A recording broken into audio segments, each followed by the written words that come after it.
Squatting too deep is what I would call a good problem. It's better than squatting too high, but it is still a problem. So what determines how deep you naturally squat is what we would call your hip lock, which is the point where your hips just don't naturally want to go much lower. And that's where you're going to feel comfortable squatting to. Squatting below that is going to feel much harder, and squatting above that is probably also going to feel much harder. So how do you squat higher?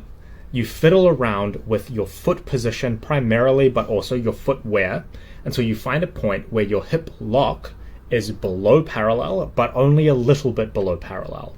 So that might mean moving your feet wider, moving your feet narrower, or rotating your feet in or out, or potentially swapping from heeled shoes into flat shoes if you're already squatting in heels. It does take some experimentation, and the point that where you stop at the right depth might not be the position that you feel strongest in, so you will have to try a few things.